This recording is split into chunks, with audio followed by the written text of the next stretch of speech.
Welcome to Get the Facts, the program that provides you with information on government's policies and initiatives. I'm your host, Enthros Campbell. During this period, many of us will remember names such as Ivan, Charlie, Flora, and Gilbert, simply because we are in the Atlantic hurricane season, which runs from June 1 to November 30. And these were some of the names of hurricanes. So this year, what should we expect? What should we be doing now? How prepared are we as a country? Today we call on an expert voice, Acting Director General at the Office of Disaster Preparedness and Emergency Management, Richard Thompson, to answer these questions and much more. Mr. Thompson, welcome to the program. Thank you very much for having me. Okay, we're so very happy that you could make it. But tell us, what can we expect from this year's hurricane season? Well, this year hurricane season has been forecast to be above normal in terms of the number of events that we will have. Normal is normally about 10 named hurricanes for the season. This year the forecasting is looking for 13 to 19 hurricanes for the season. Well, 13 to 19 named storms, and 6 to 10 to be hurricanes, and 3 to 6 to be major hurricanes. And when we talk about major hurricanes, we're talking about Category 3 and over, starting at about 111 miles per hour at Category 3 and up to 156 miles per hour and over in terms of a Category 5 events. And we have been having more of your large category hurricanes. Yes. We see where Bahamas was impacted by a Category 5 event that spent hours over Bahamas. Dorian was there for very slow moving system, and it spent a very long time over Bahamas, dumping Bahamas with torrential rain that caused a lot of flooding.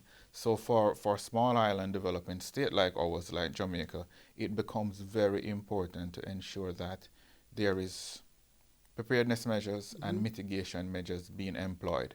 Not only leading into the season, yes, but way in advance, given our exposure to hurricanes and given our vulnerability. Right. So this year it takes on added significance, because we are not only looking at preparedness for the hurricane season, we are also responding to a global pandemic. Right, we have an outbreak of COVID in Jamaica. Right. So this year's process takes on added significance, where we have to expand our preparedness measure to include protocols that are already in place and protocols that we're developing in light of COVID. All right, tell us about some of those measures. So the bulk of the protocol and the measures that we're looking at is really around your shelter management process. And at the start of the hurricane season, or way before the start of the hurricane season, we start looking at your shelter inspections and looking at how best we are doing our shelter preparedness measures. And the shelter inspection is really, it includes the ODPEM, who is the main part of the process, but integral to the process is the local authorities. Yes. No named municipal corporation, a lot of us probably our age would know them as parish councils. Yes. And they play a critical role in the inspection process. The parish disaster coordinators are critical, but this year we would have added in that mix the Jamaica Fire Brigade and the Ministry of Health, because we are now looking at the whole aspect of the protocols around COVID and how shelters will operate in light of COVID. Shelters are normally very crowded spaces. So with the advent of COVID and looking at infectious disease control measures, then you now have to start looking at additional spaces. Schools are normally used as shelters. Church halls, many times you will get schools being used as a shelter, but you use a small percentage of the school space for shelters. It's looking now at additional space, so you can do your 6 feet physical distancing protocol, and also looking at areas within those shelters that can be used for isolation. Yes. Just in case someone comes into the shelter, and while in the shelter they probably start showing signs of COVID-19. Right. Then they have to be isolated. They have to go through the tests and rigors that the Ministry of Health will do in terms of their protocol, and to ensure that we are preventing any kind of spread in the shelter, because you don't want to be responding to a hurricane, and because of our response to the hurricane, you're expanding the outbreak in country, because we would be still going through a COVID response. But you're gonna need more personnel, right? Because you're gonna have to monitor the people in the shelter, because you know how people are. Yes. You're 6 feet, but I mean, how are you gonna get people to really stay within the 6 feet? And when you get them to eat and so on, how are you going to? Well, you're perfectly correct. So it would be looking at how the shelter management is done within the shelters, and the additional staffing that the shelters would require to effectively function. So all these are looked at in terms of the protocol that is way advanced in its development stage, in terms of the shelter protocol amidst COVID. Would have already had shelter protocols, but we have to now tweak it a bit to look at the COVID side of the overall. But that's some of the protocol. We know we can't take animals. But yes, we don't allow animals. We normally say to persons that you come already with some perishable items. Those who can do that, we do admit that there are persons who on a regular day they can't or even afford those things, because they are below the poverty net, and so the state will ensure that provisions are made for those persons. But as best as possible, we say to persons, ensure that you have those within the shelter. You provide beds and so on? So cots, blankets, and those comfort items are provided for shelters. And we also say you ensure that if you have babies, you ensure you come with the formulas, the necessary feed for the babies. You take your medication if you're hypertensive, if you have diabetes or anything like that, and if you're on any kind of other medication, you take those. Persons you take your reading glasses if you wear glasses like myself. And those things that you can function within the space of the shelter. And on the side of the state, we ensure that the shelter managers are in. There is a security protocol in place. Now we are looking at COVID. There's a COVID protocol in place in terms of thermometers for your testing, your hand sanitizers, and all the necessary other supplies. All right. We're going to have to break there. We'll come back. We've only talked about just the shelters, really, but we have much more to talk about. So we're going to take a break now. We'll pick up with some more information on the Atlantic hurricane season and what we are doing as a country to keep us safe. Stay with us.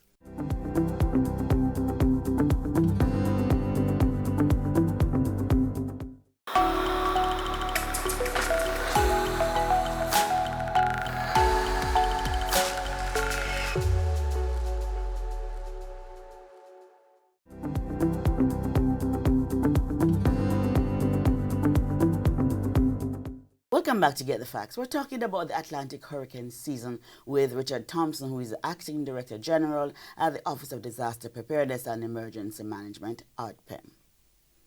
So let's continue the discussion. I want us to talk now about, as Jamaicans, what should we be doing at this time? But you don't see any hurricane, you don't see any rain. How do we prepare? Well, you're perfectly right. We're going through a drought spell, and we would have had a week ago the experience with the Saharan area passing through, which is a lot of people call this Saharan dust. So and that would have increased the temperature a bit. So person would not be seeing a lot of rainfall, even though we have some rainfall. So persons would not be seeing that. So a lot of persons might not be preparing, but now it's ample time at the beginning of the hurricane season, and even way in advance to start doing your preparation, looking at your roofs to see if there is any leakages, to see if there is any room for doing your retrofitting. We always say that in the development process, when you're doing your construction for your houses, they should be built with hurricane straps. So if you can afford it and you can have your engineers pass through, have a look at your roofs. If they need to be retrofitted with hurricane straps, persons can do that. Look at trees that are close. What are hurricane straps? Well, they are really rectangular or square-like metal designed structure that are actually placed on your roof members. So you have the lats that run in your roof. You have the lats that anchor the roof to the frame of the building, and the straps hold those together. So you find that it anchors better in place, as opposed to you having you nail on your roof to your your frame, but it is not properly anchored. Right. So straps and then. And ensure that your zincs are properly interlocked and overlaid, and look at your trees. You have trees close to your houses. Ensure that those are being pruned. Looking at your non-perishables. We always say to persons, you should always have a stock of non-perishables. It's not only for preparedness for the hurricane season. You do have situation where you have flash flooding, and person would have to go into shelters, or you might have some kind of major event happening that you have a close down of your commercial distribution network. So you should have these. So in place. non-perishables, no meat, none of those things that would spoil it. Well, you can have your meat, but that's not a part of your that you can have all the time. Yes. But wouldn't be a part of your hurricane reserves. So you ensure that your corned beef, mackerel, that kind of thing, that is non-perishables. You do Crackers. remember the corned beef? Crackers. Well, we had a lot of that in Gilbert. Yes. We had a lot of that in Gilbert. Your crackers, that kind of stuff that can easily be used. Yes, So you have that. What about windows? And you do rotations. You ensure that if you a lot of it is expensive to do, and we still say to persons as best as possible if you can afford to do it. Your hurricane shutters. If you storm shutters, if you can afford to put those in, you put those in. But if we are at your hurricane watch, your hurricane warning, persons within the watch, persons should start doing their battening up. Yes. Ensure that you have a lot of persons do that with plyboards. Ensure that your windows are battened up, and that you are now protecting your windows from being blown out in the system. So those are some of the measures persons should have in place. In preparation for the Which is more serious, the watch or the warning? Well, the watch means that there is a possibility that within about 48 hours we will experience a hurricane. In the warning, it means that within 36 hours you will start experiencing hurricane conditions. Yes. So once we give a hurricane warning, it means that the island will be impacted by hurricane conditions. How do you alert us? How does ODPEM alert us? Well, we take our cue from the Met Office, which leads in that process, and the alert process is a lot of it is media, in terms of your old school media. People talk about new media, yes, social media, but the radio stations form a important part in giving the warning coming out of the Met Service and from the ODPEM. And there's a particular signal that you have that you use to alert us? Well, there's a national warning tone where once the country will hear that tone, then you know that the country will be undergoing an emergency condition. Yes, that's something we are really, it exists. Yes. It has been used many times, and we are working to ensure there's a rebranding of the tone for it to be more, I won't say a little bit more frightening, but person will pay greater attention to it when it is used. All right, tell us about the shelters now. So you have shelters in all the parishes. So there are shelters in all the parishes, and I would have said before that the local authority would have been key to the shelter inspection and ensuring that there's a shelter listing. Yes. And that is managed. Where can we find the list? The list can be, you can go onto the ODPEM website. Tell us about that. www.odpem.org.jm. It is on the Ministry of Local Government website, and it's also on all the local authorities' website, all the parish councils. And on that as well, you will get the name of your parish disaster coordinator, person that you will normally call if there's anything major happening in the parish. So there's extensive work that's been done. All the assessment has been done, and we are now looking at as well updating our shelter managers. A lot of them have come out of the system. So that a lot of time that a lot of our shelter managers are females. Yes. Females tend to give a lot of work in communities as it relates to disaster risk reduction and many other processes in communities. So they do a lot of work. They do a lot of work, yes, and they are integral to the process, which yes, we are extremely happy for. Yes. We hope that more men will come on board. Right, yeah. So you're recruiting now? So we are the local authorities have gone through the process to update and bring on new persons on board to fill the gap for persons who would have left, and training has taken place, and we're still doing training. Okay. The situation this year amidst COVID is that you can't bring in a lot of persons at once into a shared training facility. But you know, have enough people. But we are doing the process in terms of from using the technology to do the training and bring in less persons at a time. So we would have covered in terms of the shelter managers for the shelters. Right. So we're experiencing a hurricane now. The hurricane is approaching. At what point do the people head for the shelters, and what do they do before they move into the shelter? Well, as best as possible, if you're within a flood-prone area, you should really get into your shelter within 12 hours of impact. Yes. And we say to persons, get into your shelters as early as possible. You don't want to be trying to evacuate in the midst of the hurricane. Only if necessary, because you might have persons that they are not in a flood-prone area. They don't live in a low-lying area, but it so happened that in the middle of the hurricane you lose your roof. You have to do some kind of evacuation. Right, we have to wrap now. Just quickly tell us what's the difference between a hurricane and a storm. The wind speed. Which is more dangerous? Both can be extremely dangerous. Yes. Your tropical storm would range from about 39 miles per hour up to about 74 miles per hour. At 73 miles per hour, anything above 74 miles per hour now becomes a hurricane. Okay. And then it goes through the grind from your Category 1 hurricane up to your Category 5 system, which is 156 miles per hour and greater. Okay, your last word for Jamaicans as we close here. Stay safe in light of COVID.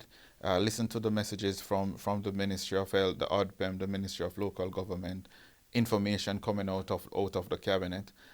In relation to hurricane, the same process. Listen to the Met Service, information from the ODPEM, and as best as possible, follow all the necessary messages that are given by the agents of the state to ensure that we are not only given the information, but we are protecting the public. So as best as possible, once the public listen to the advisory coming from the government and from the agent of the state, we will ensure that all the other protocols are in place to ensure that the country is safe. Thank you so very much, Mr. Thompson, for coming today to share that useful information with us. Yeah, thank you very much for having me and for using your platform to get the message out there. This has been Get the Facts. Our guest was Richard Thompson, Acting Director General at the Office of Disaster Preparedness and Emergency Management, ODPEM. Now, this year's Atlantic hurricane season predicts a 60% chance of an above normal season and only 10% chance of a below normal one. Coupled with those projections is the COVID-19 pandemic, which could very well impact the preparedness and response activities for the season. Now more than ever, it is essential to consider adapting evacuation plans and prepare well in advance. Get your first aid kits, batteries, flashlight, and non-perishable items. Until next time, when Get the Facts brings you another informative program, I'm Rose Campbell. Thanks for watching and take good care. Be safe.